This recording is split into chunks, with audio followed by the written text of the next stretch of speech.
our top picks, and together we'll review the big national stories of the week, all in 30 minutes. It promises so much fun. Our top picks, Fridays, 7:30 a.m. Don't miss it.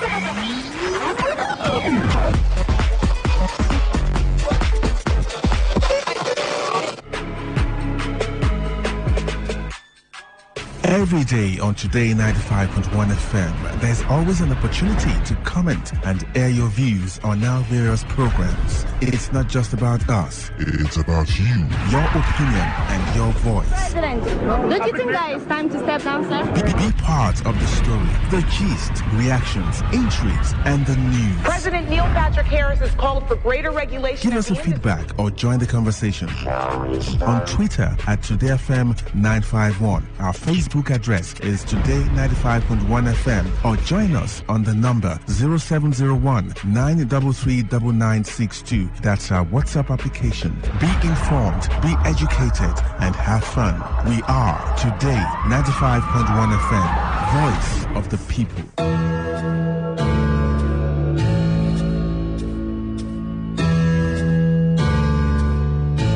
Every day, we hear reports about counterfeit products, stories of fake drugs, foods, expired goods, and other consumables being manufactured, imported, and sold to unsuspecting members of the public. Findings reveal that Africa records at least 100,000 deaths from fake drugs-related ailments yearly. These fake and substandard products, particularly drugs, have been considered a global threat to human lives. And despite efforts by authorized agencies in Nigeria to combat the menace, the Nigerian market remains flooded with different unwholesome products. This is a plea to all those who manufacture and sell these goods to desist. Stop this menace of counterfeit products. Let's place value on human lives. And should you have purchased a counterfeit product or unsatisfied with the product, please contact SON or Consumer Protection Agency. This message is powered by Today 95.1 FM, the voice of the people. Bunkering is the illegal act of smuggling crude oil from pipelines and storage facilities, which poses significant dangers to Nigerian society. This activity has different consequences that affect various aspects of the nation's well-being, and it has consequences such as untimely death, environmental devastation. It fuels insecurity. It also damages our infrastructure, and it also damages our international prestige. You might say, how do we make a living if we stop this illegal activity?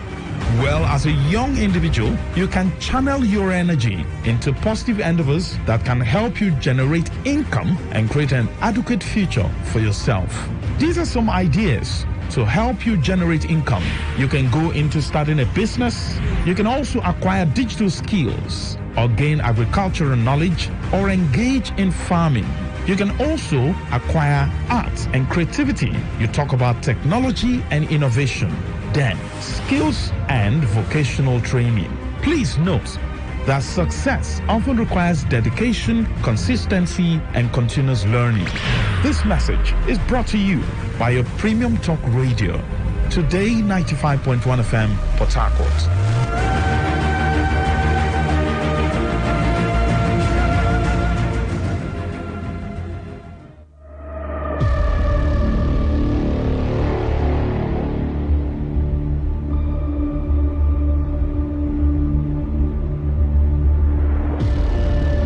In a world where innocence should be cherished and childhood dreams allowed to flourish, there exists a painful reality that we must confront, a reality known as child abuse and neglect. Every child deserves to grow up in an environment filled with love, care, and safety. But sadly, not all children are fortunate enough to experience this. A survey revealed that 6 out of 10 Nigerian children experienced at least one form of violence before they are 18. In May 2022, a public opinion poll revealed statistics as 88% of adult Nigerians admitted the prevalence of child abuse, while 51% of adult Nigerians also acknowledge personally seeing abusive treatment in their localities. Child abuse and neglect come in many forms. physical, emotional, and even neglectful acts of omission. These acts can leave deep scars, both visible and hidden, on a child's heart and soul. It's crucial for all of us to stand together against this injustice. We can be the voice that these vulnerable children desperately need. We must recognize the signs, report suspicions, and provide support to those affected. We have the power to break the cycle of abuse and neglect. Let us strive to create a world where every child feels safe, valued, and loved. A world where their laughter can flourish and their dreams can take flight. Join us in raising awareness, advocating for change, and championing the rights of every child. Together, we can make a difference and ensure that no child ever has to endure the pain of abuse or neglect. It's time to be the change, to protect the most vulnerable among us. Let us work hand in hand to build a brighter, safer future for our children. This message is brought to you by Today95.1 FM, Voice of the People.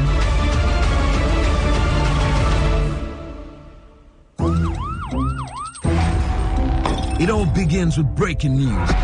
Now make no mistake, this is a difficult mission. And it will remain difficult for some time. Then it keeps trending. Events, issues, personalities, all struggling to gain attention. But in the race for deadlines, the intrigues, power play, undercurrents are often missed or underreported. Insecurity here is basically a product of poverty. But not anymore. As the platform on radio steps in to fill the missing links on events, issues, and personalities in the news. I'm not afraid of anybody.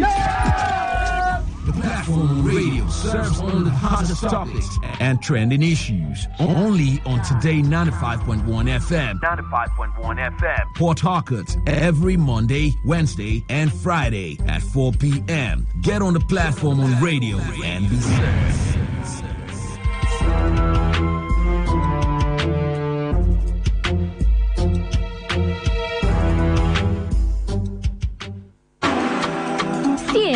I tell you, that man a ritualist. You don't ever see as that man dressed like normal human being before. Every time a black, blue. That man a ritualist. Just leave them. Now so those people will come from that place. Now so them behave. You see this our neighbor. You see that fair guy where they always they carry laptop up and down. If you observe, he know they go work in the morning, but every time he go they change car. But I don't they observe and see. I know they do. Now for you. But me I know say, you know people where they come from that area. Now so all of them they behave. You know get with anybody if you tell me 9 drunk. What is it with all the hate and the way we talk? Hate speech does no one any good. It only makes a bad situation worse. The aim is to stir more hate and anger rather than bring us together. All they want is to set you against your neighbor or even your brother. Will you let them? Hate speech is not just criminal, it is intended to destroy you. Shun hate speech. No one truly benefits. A message from Today 95.1 FM, the voice of the people.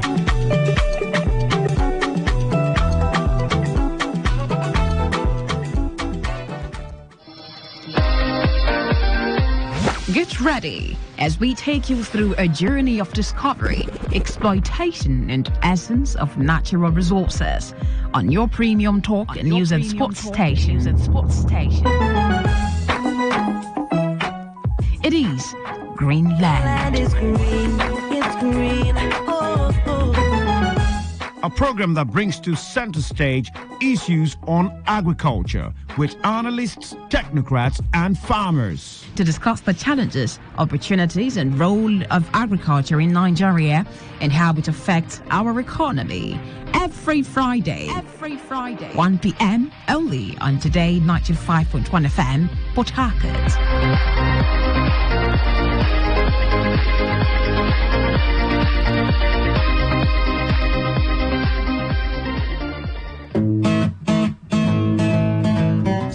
Not realize it.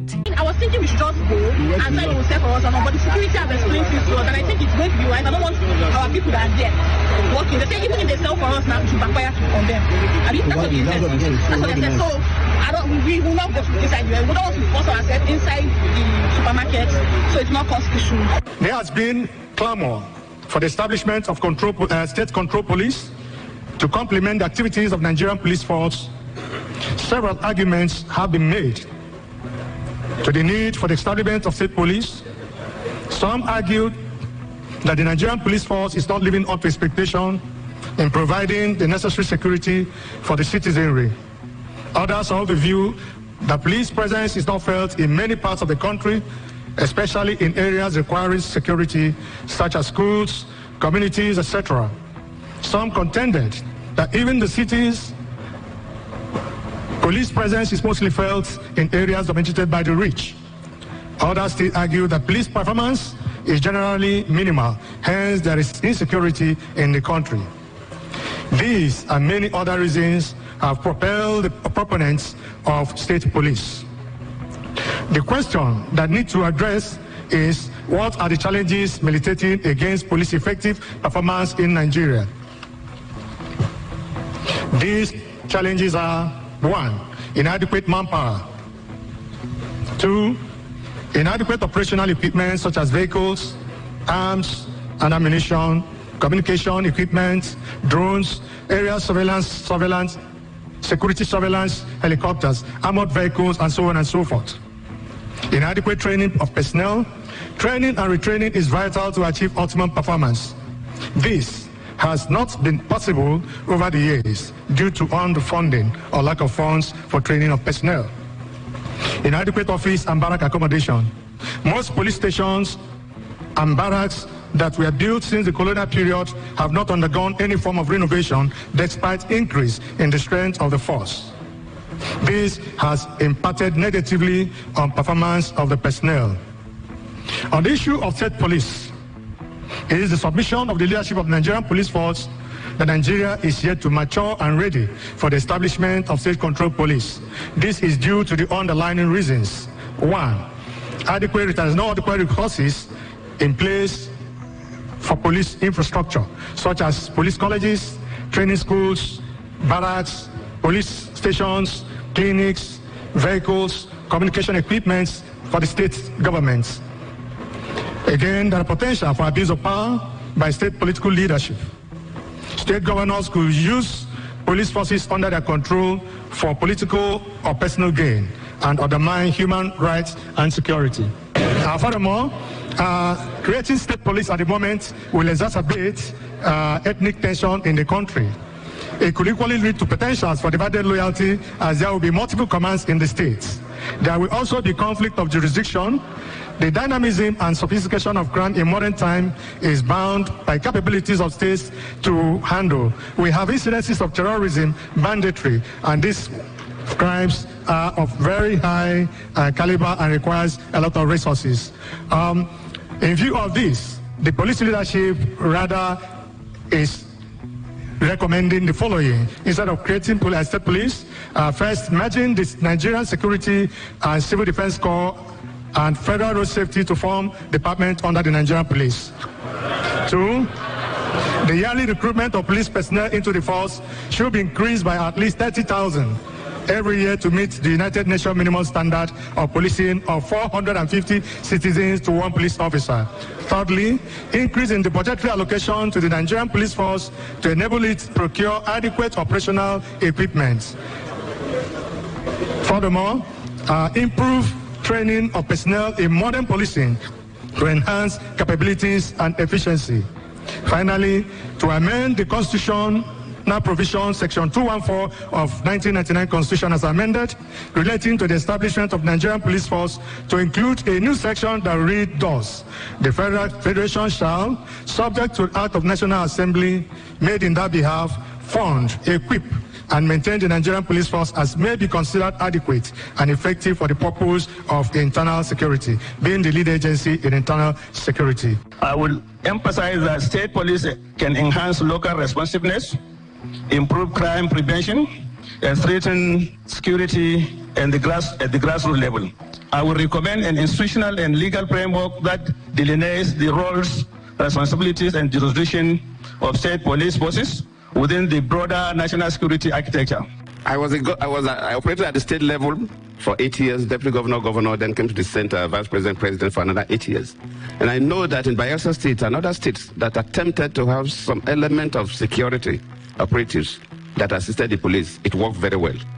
In Bayelsa State, when we took over, the state was almost ungovernable. Abdul Salami will remember that when the elections were to be conducted in December 1999, Colonel Edo will be then wrote to you saying the security situation in Bayelsa State was so bad that couldn't guarantee elections in December 98. So our elections were pushed to January 99. When we took over, the state was in crisis.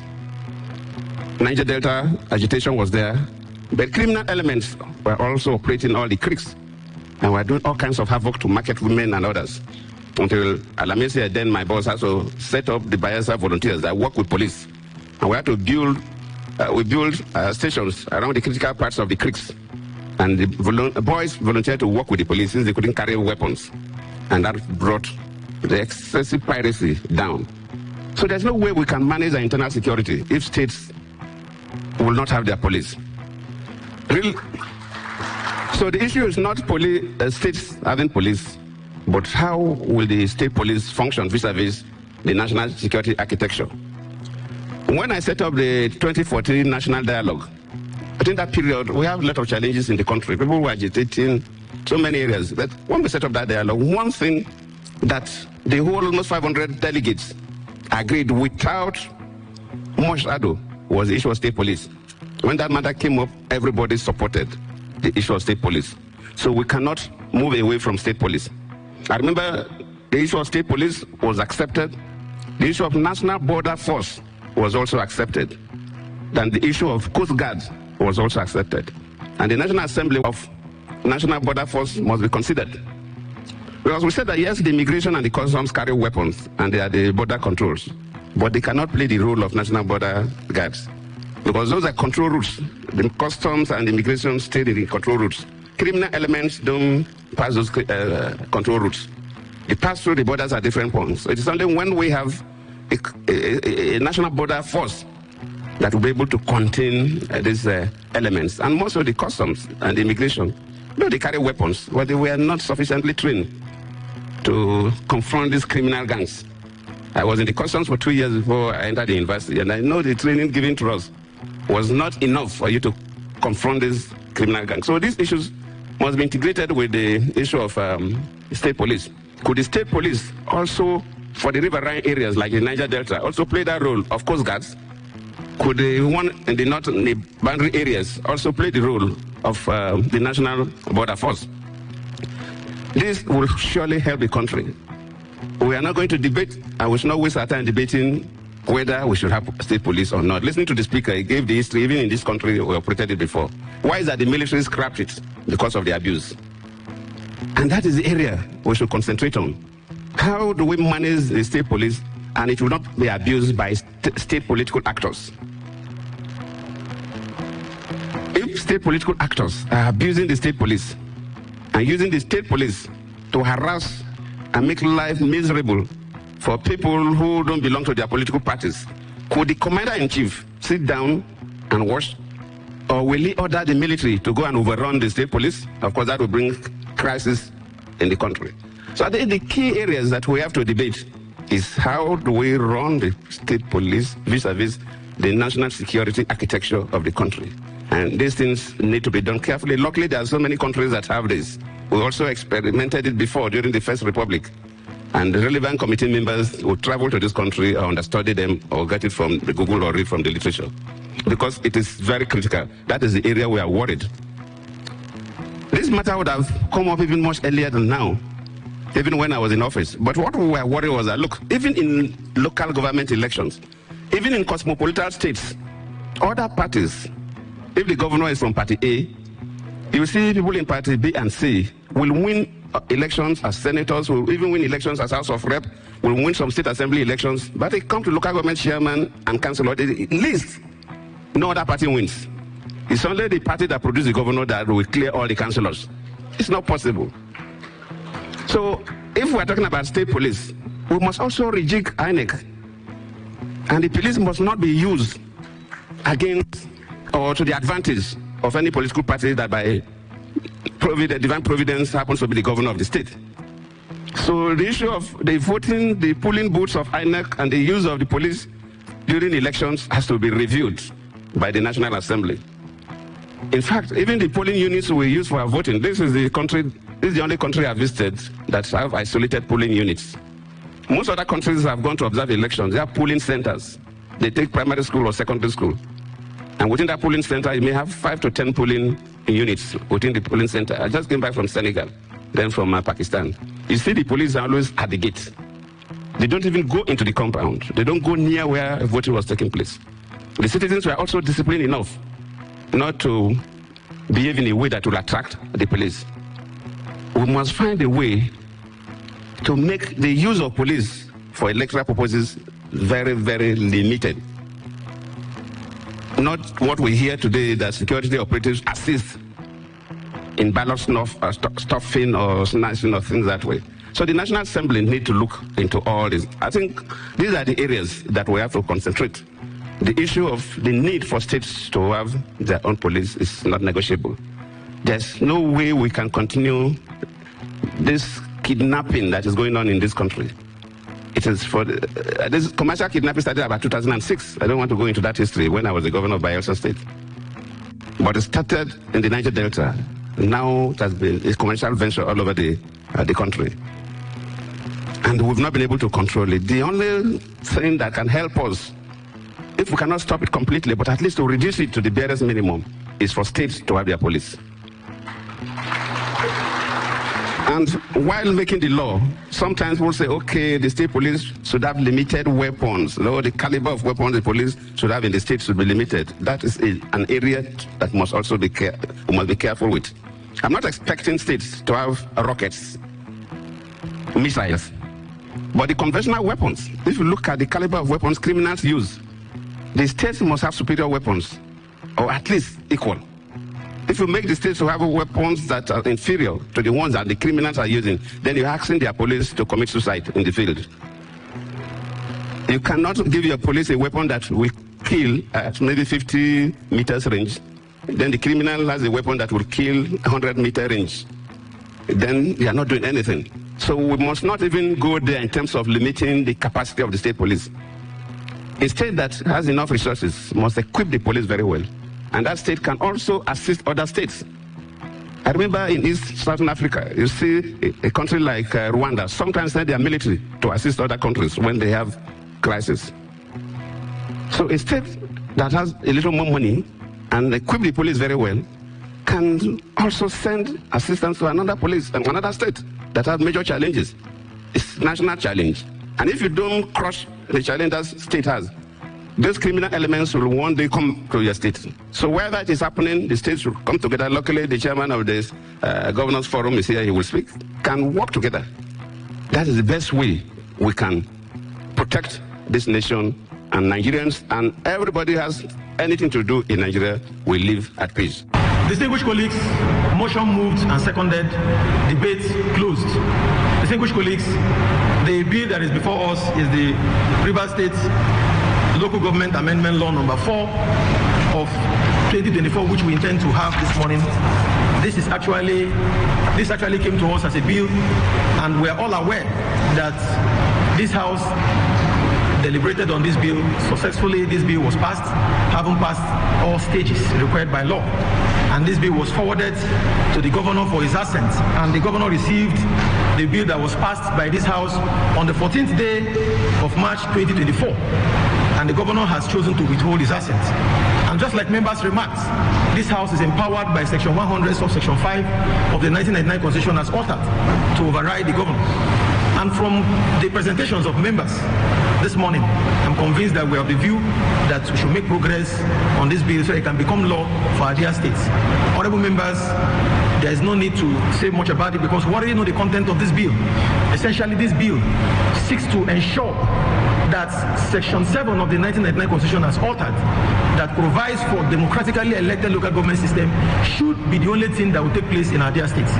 A situation where caretaker committees or civil servants will be allowed to occupy the office of the chairman of a local government or to perform the legislative functions that councillors are supposed to perform is an aberration. And what this bill that is before us seeks to do is to remove that problem. We have successfully amended the Rivers State local government law and outlawed the provision that allows the governor to appoint caretaker committees. The only challenge is that in the event that elections are not conducted or in the event that there is a natural disaster or there's any reason why elections cannot be conducted, what happens? What this House is trying to do with this bill is to close the gap. That problem that may arise when election is not conducted and democratically elected officials are not available to occupy these offices, what happens? So this bill intends to cure that problem. And what the bill has said, like we already know, is that in the event that the Federation is at war and Rivers State is physically involved in that war, and for any other reason that the Rivers House of Assembly finds out that the Rivers State Independent Electoral Commission is unable to conduct elections so that democratically elected chairmen, vice chairmen, and councillors of the 23 local governments, for them to take over their offices in our councils, that this bill, when passed into law, should empower the House of Assembly to, by resolution, those who were originally elected by the people to remain in office for not more than 6 months at a time, pending the conduct of local government elections. That's exactly what the bill is saying. And we already know that there's a provision of the 1999 Constitution as altered that empowers the National Assembly to, by the same resolution, ask Mr. President to remain in office in the event that elections cannot hold and maybe it's difficult for someone to take over the office of Mr. President in the event that his tenure elapses. So what we are just simply doing is what is already in the Constitution. And it's normal for us to say those who were elected because the people have already chosen them to stay in office pending conduct of fresh elections. And this bill, when passed into law, will make it mandatory for Rivers State Independent Electoral Commission to always conduct elections before the end of the tenure of democratically elected council officials. So that's what it is. And I want to commend members for standing firm for Rivers people, for standing true to our democracy. We are truly the Democrats of our time because we are saying that democracy should prevail. Only those elected should be in office. One person cannot appoint people to occupy offices that democratically elected people are supposed to occupy. And we will not allow that. And that's exactly what we're saying. So, honorable members, with this brief, let me therefore put the question.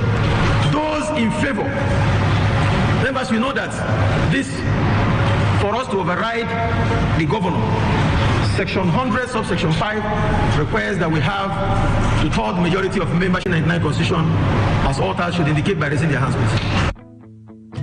Okay, so Speaker, Rivers State House of Assembly speaking yesterday when the House vetoed the governor and passed the bill, okay, making amendments to the local government law.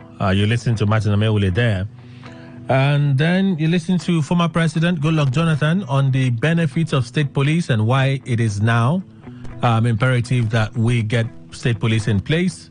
And also you listen to the Minister of Police Affairs speaking in support of state police, while the Inspector General of Police says we're not ripe for state police yet. Nigeria is not ripe for state police yet. And they also advocated for the merging of other agencies with the police, agencies like the NSCDC and the FRRSC, merge them with the police for better effectiveness.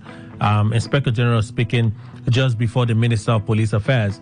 And then you listen to some Nigerians that went to do some kind of investigation on a Chinese supermarket that barred Nigerians from gaining access and shopping there.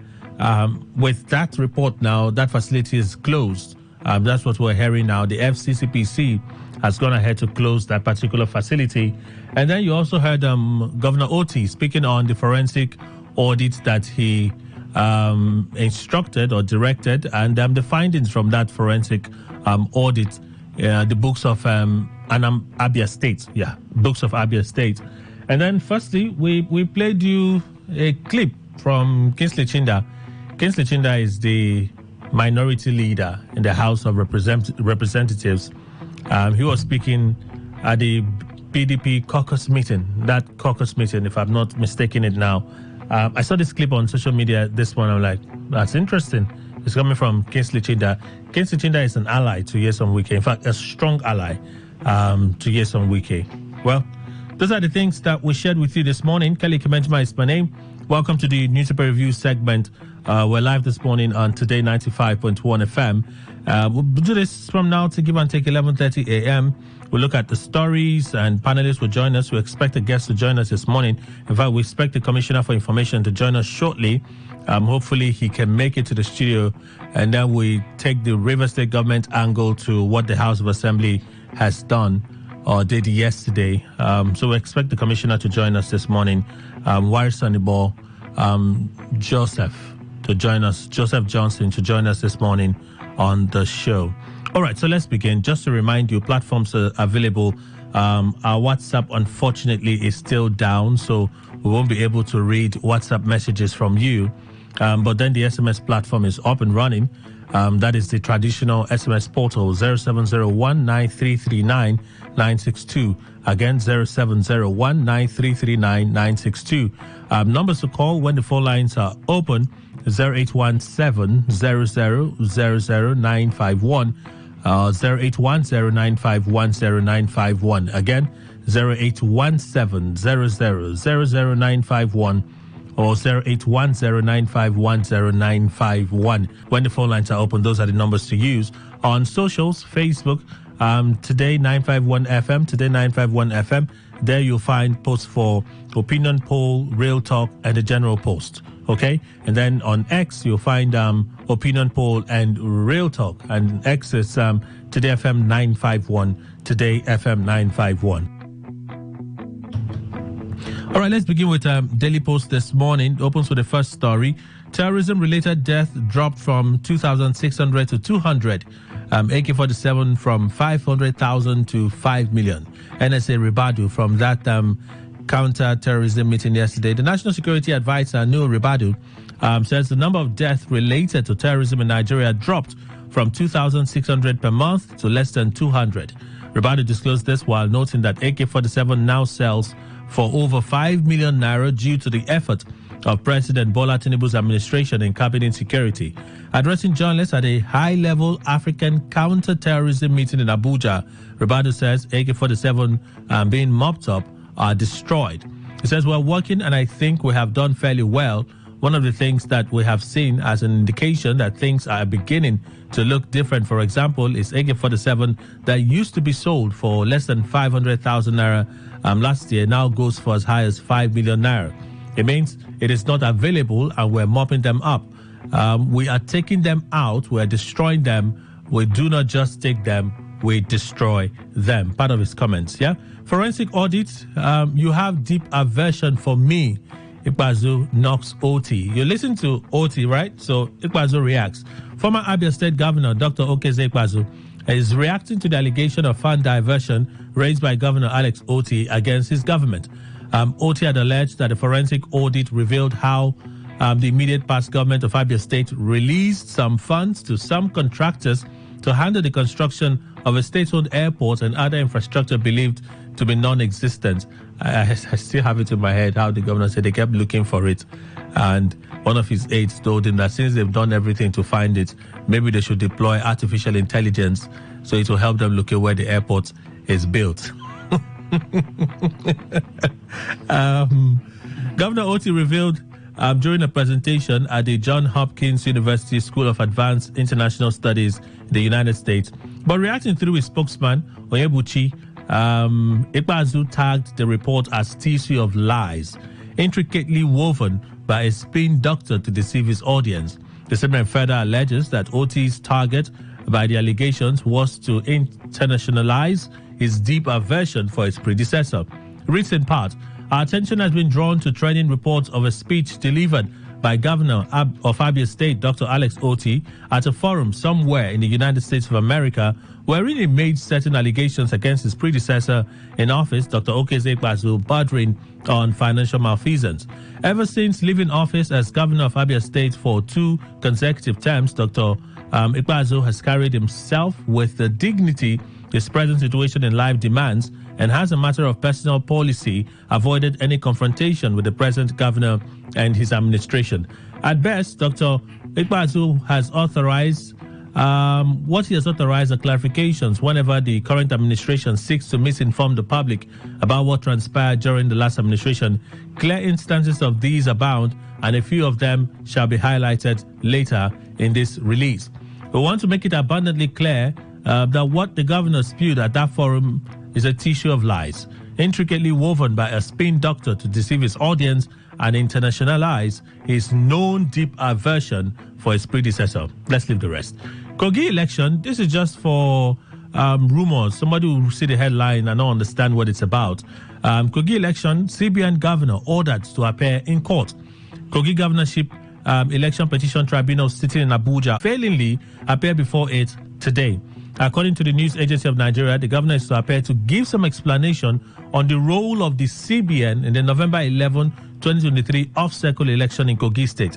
The three-member panel of justice led by Justice Ado Binin Kudu also threatened to wield the big stick on the CBN's Director of Corporate Service. The development occurred following an application by Alex Zion, Senior Advocate of Nigeria SAN, counsel for Governor Usman Ododo of Kogi State, the second respondent in the petition filed by the Social Democratic Party, SDP, and its candidate in the governorship election in the state. So let's move on. That's what the summary of it. Fleeing Binance chief Ajawala arrested in Kenya.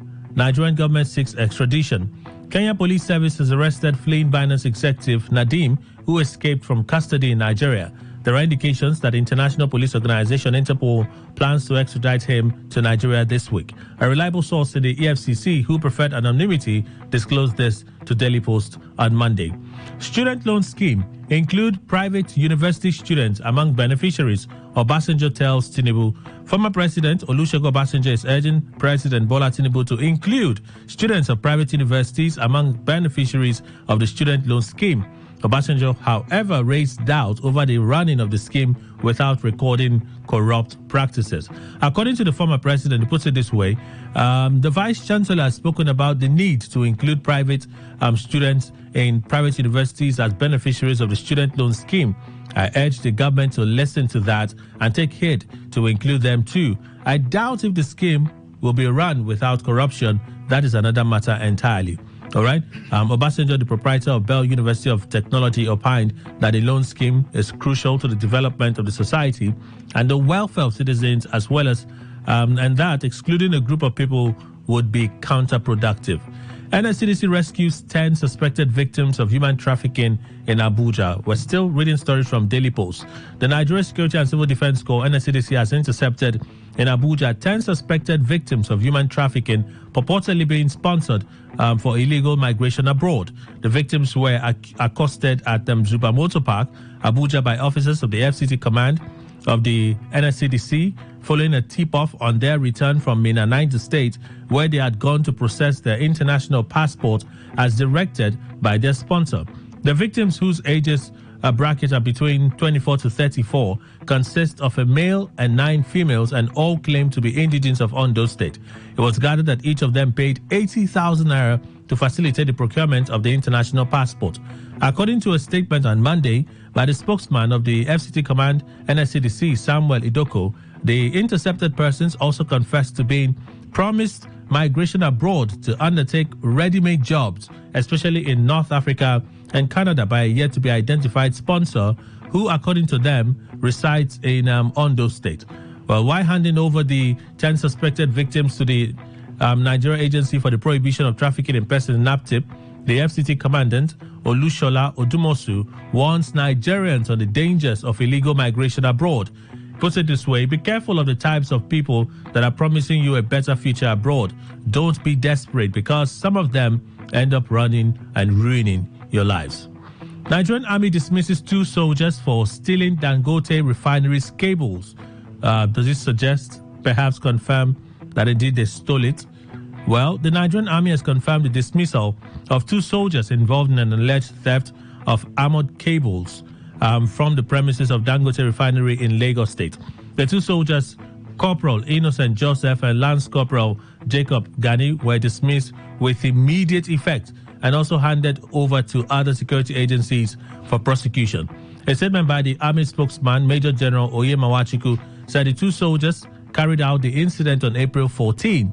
It reads in part, in line with the Nigerian Army's commitment to upholding high standard of professionalism, integrity, and discipline, The NA, that's the Nigerian Army, wishes to update the general public on the outcome of the investigation into the alleged theft of armored cables at the Dangote refinery premises on the 14th of April 2024 involving Corporal Innocent Joseph and Lance Corporal Jacob Gadi. Seeking to a thorough investigation conducted in collaboration with the management of the company, the two soldiers were found to have abandoned their duty post and to be in unauthorized possession of the materials. Subsequently, they were both charged for failure to perform military duties punishable under Section 57, Subsection 1, and other civil offences punishable under Section 114, Subsection 1 of the Armed Forces Act, Cap 820, the Law of the Federation of Nigeria, 2004. They were summarily tried. During the trial, the evidence against them was presented, and they were given the opportunity to present their cases and defend themselves, but were, however, found guilty of the charges leveled against them in accordance to the military laws. As a demonstration of the Nigerian Army's zero tolerance for misconduct and criminality within its ranks, the two soldiers have been dismissed from Nigerian Army with immediate effect and handed over to relevant authorities for further prosecution. Vanguard is our next stop this morning, and it opens with this story. IGP kicks as ex-president others back state police. Interesting read, but you've already heard some of them that made presentation. The president was there